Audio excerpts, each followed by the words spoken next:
and welcome to Mission Alive.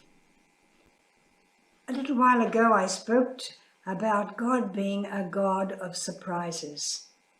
Our God is a God of surprises. So many things that God does gives us a surprise, or are meant to give us a surprise, to give us a pleasant surprise. So I'd like to have a look at the life of Jesus and just see how surprising the things were that God did in the life of Jesus.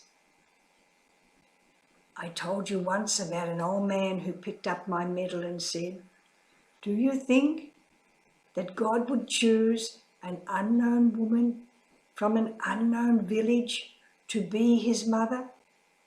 That's just what God did.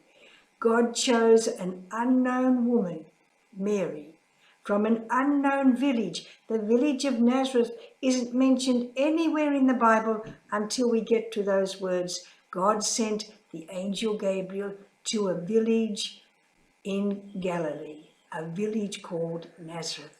That's the first time it's mentioned.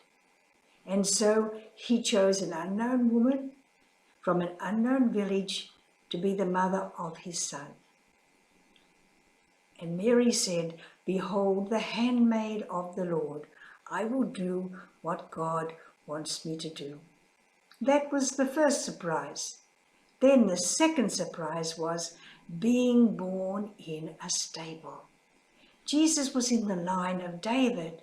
The angel had told Mary, he will be called the Son of David, and he will sit on his father's throne and rule forever.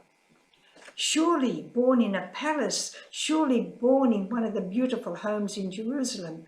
But no, next to Jerusalem, down away a little bit, was the little village of Bethlehem, where David had been born. And that's where Jesus was born, but not in a house, in a stable. Jesus was born in an animal's house. The sheep were out in the fields. It was a nice cool night, warm enough for the sheep to be out eating the grass, lying down on the grass, the shepherds lying with them. And Jesus was born while they were out of their house. He came in and took their house. A God of surprises. And then there's the God who let his little son have some visitors. And who were the first visitors that came to this little baby in the crib? The shepherds. Shepherds were outcasts. Nobody wanted them. They couldn't do any other job, so go and look after the sheep. So they went and they looked after the sheep. They smelt of sheep. As they walked past people in the village, people would say, "That's a shepherd." How do you know? Smell him. The smell of sheep. Pope Francis has used those words and says, if we are followers of Jesus, we will have the smell of sheep upon us. He meant we will be among the people. We will work with them. We will help them. We won't be living in big glass houses. We'll be with the people. That's how I spent my life in Papua New Guinea, with the people. Our mission stations were always next to a village, even in a village. At Bedoya, the rooster crowed out inside the window every morning. We were with the people. Jesus was born with the people. And then his next visitors were kings. Maybe not kings, but wise men.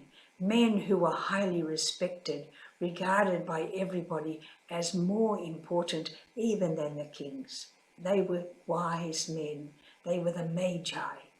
And the Magi came looking, and where did they look? They looked in Herod's palaces. "Where is he who is born King of the Jews?" they asked.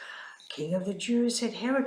"Who's going to take my place? You go and find him. When you come find him, come back and tell me so I can go and offer him presents and worship him." So the kings went off. The three Magi went off, and they found the Bethlehem state. They found Jesus not in the stable, but in a small house in Bethlehem.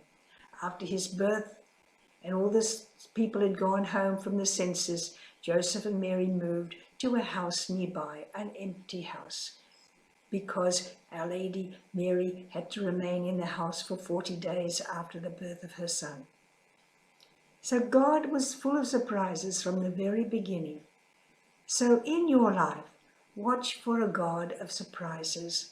Watch for a God who surprises you every day. Think now, how has God surprised me today? With the sunrise, with the sunset, with somebody coming to visit me. Goodbye for now, but don't forget the God of surprises.